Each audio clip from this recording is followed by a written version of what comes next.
have a conversation. And so I felt terrible. Like, I don't want to be calling and asking you for comment on your friend, you know, your good friend that just passed. But it's one of those things you just kind of have, you know, you have to do something. So how do you do that though?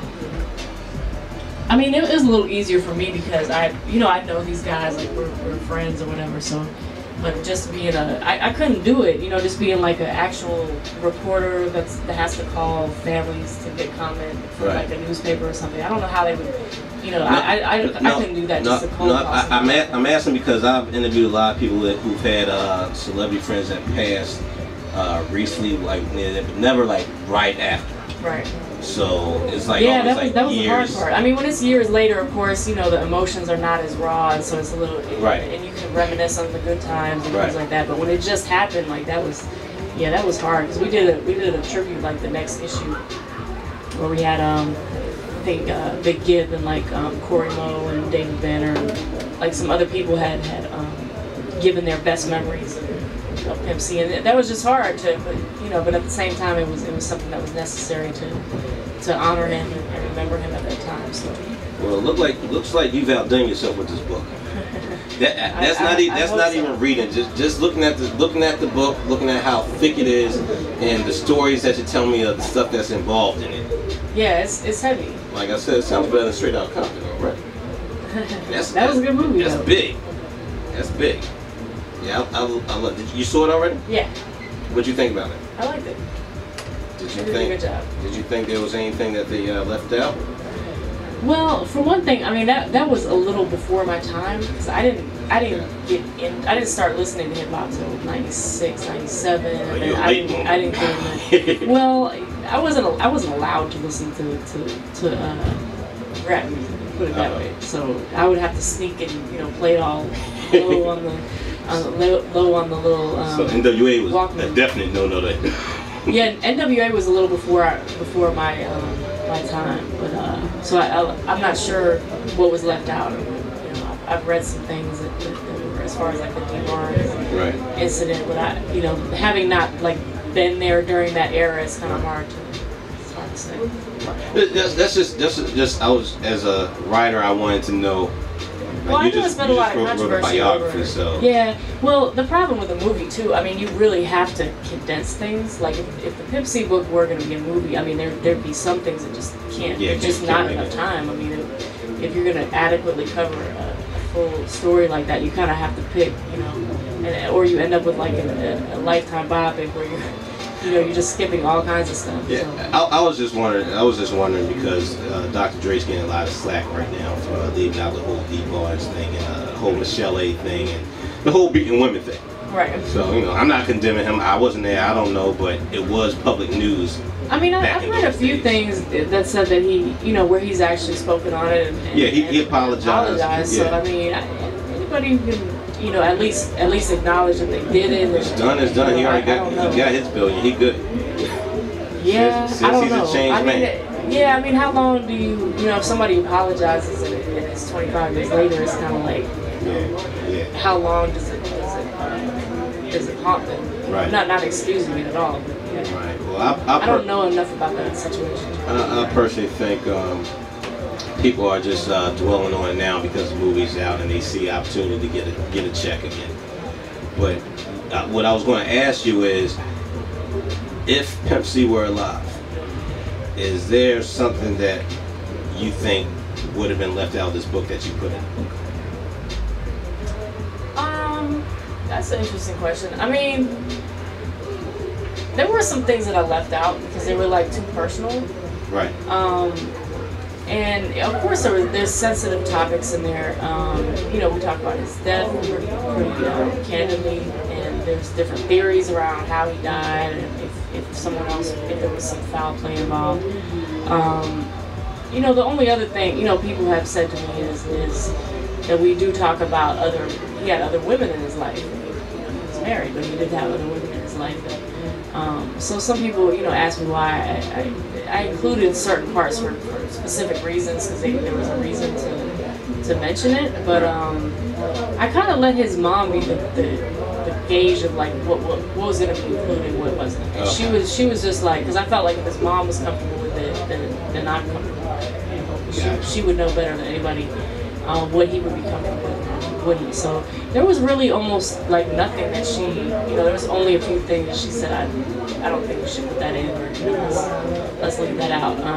So anything that she talked about openly on the record, you know, I kind of felt like it was something that should be included if it was relevant to the overall story.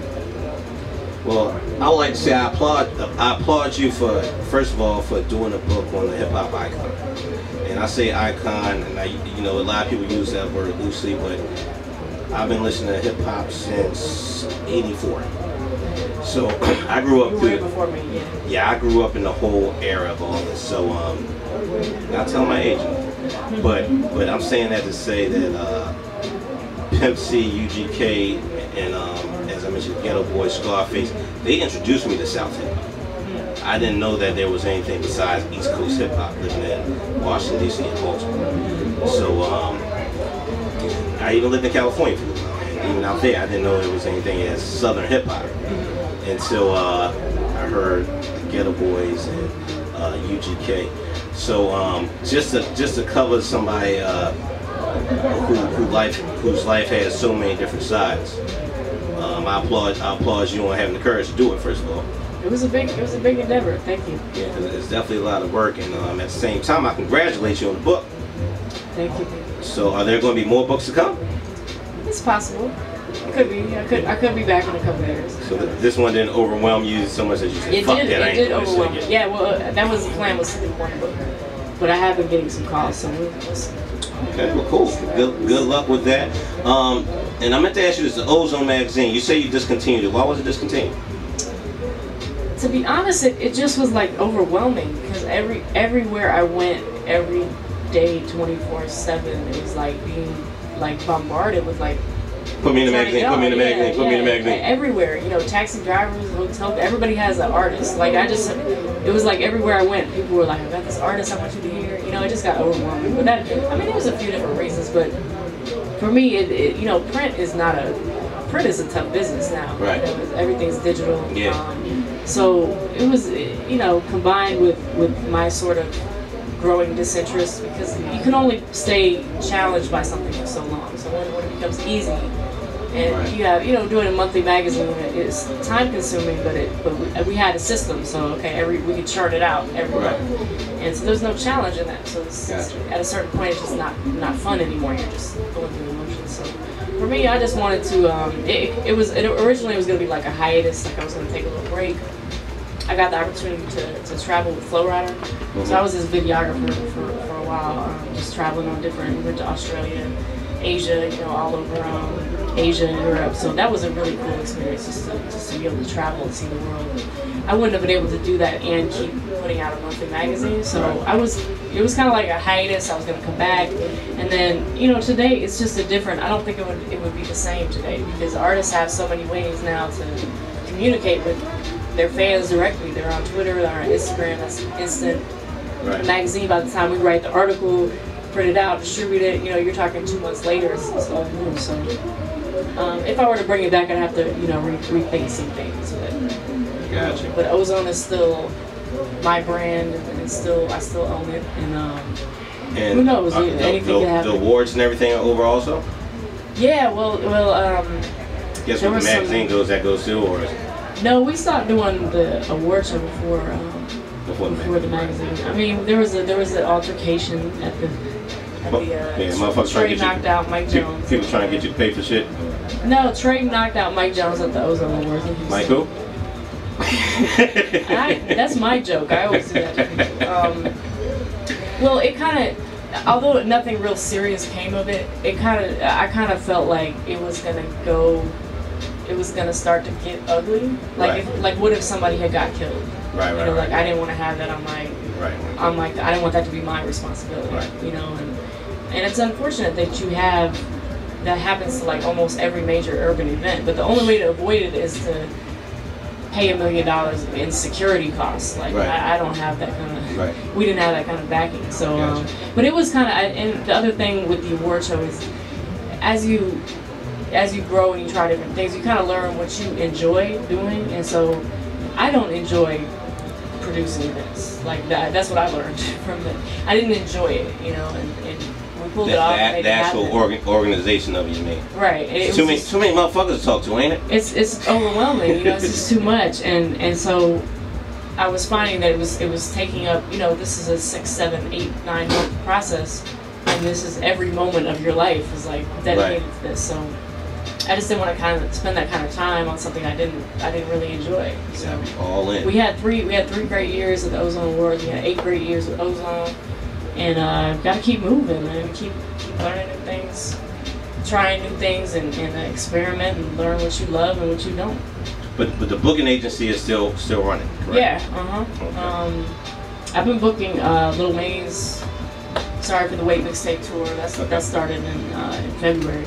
Okay. So I've been doing that over the summer and work with a lot of other, you know, all the artists that I've met through the course of doing Ozone. I also met a lot of club owners, a lot of promoters. We get calls from like really random, like Alaska. We used to book a lot of stuff in Alaska. You know, Mississippi, Louisiana, Hong Kong, places like that where they may not know who to contact to get, you know, they don't have as many contacts to get access to these artists. So that's something I do enjoy, you know, doing the bookings and kind of the logistics of everything and negotiating deals and stuff like that. So I'm gonna continue doing that, and I was doing that the whole time I was writing the book. So I was like a booking agent by day and reporter by night. Right. So always gotta have the balance, you know.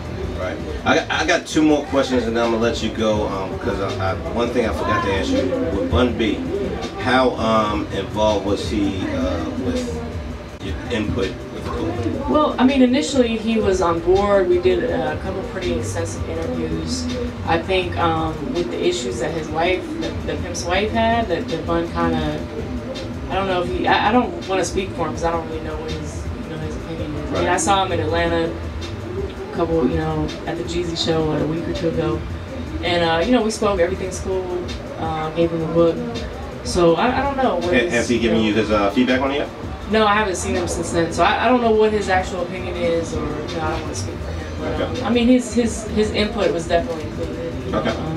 But at the same time, I think there's some things that maybe I tried to be honest in the book, and there's some things in the Pimp and Bun story that aren't like as rosy as people might want to believe. And you know, when people always describe them as brothers. Right. So like they had a real brotherly relationship where, you know, you love your brother, but you might be trying to kill each other one day. You might hate each other, but you still love each other. So they definitely had their moments where they were at odds with each other. So, you know, there's some of that is reflected in the book. And but he did say that they had kind of squashed whatever issues they had, like just a few days before him died. So they were able to you know, leave things on positive terms. And, you know, Bun has also, like, he's moved on to do a lot of other things. You know, Bun is like performs with the symphony. You know, they're talking about him running for mayor. Like, wow. He's moved on. You know, he's a professor at Rice University. So he's kind of like moved on with his life. Right. So I think maybe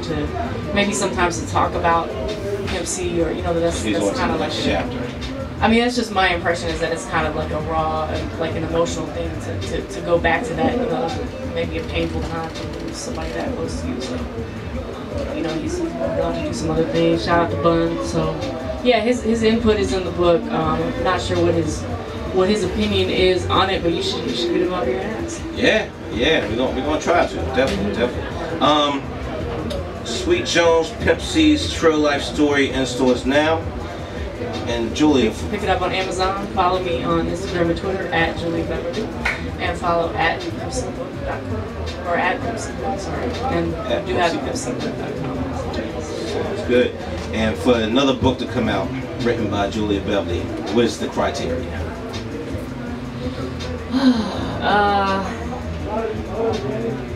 That's a good question. I mean, it's not so much about the money or anything like that, but just I have to be into the story. It has to mean something. Right. Sounds good. Well, thank you for coming out, Julia. Thank you for having me. A question. I can't wait to read this. You had a lot of questions ready. Yeah. Well, thing about us is we don't really pre-plan questions. We go off the top. Okay. Well, yeah, when you read the book, you gotta tweet me something, let me know what you think. You might have to come back after I read the book. Give me a review or something. Yeah, we should have got it to you ahead of time so you could ask some questions. Definitely. And I'm going to pass it around to the whole staff after I read it. I'm going to let Kitty read it. I'm going to let Leo read it and everybody else. And we're going to compile a long list of questions. They might not give it back to you, though. You're going to have to loan people books. You know what? As a matter of fact, that's like loaning somebody a Ride and Dirty CD. Yeah, absolutely right. Fuck that. They're going to have to buy that one. Yeah, 66 Raw. Thanks for having me. Yeah, thank you. Julia Beverly, once again, give me your social handle. At Julia Beverly and at Pimp C Book. And the book is in stores now. Jones, Pimp C's Trill Life Story. Pick it up on Amazon and look for it coming soon to a bookstore near you. That's what it is. Core DJ Wild Child DNA. We live from Lab. We got Travis Devon coming up next.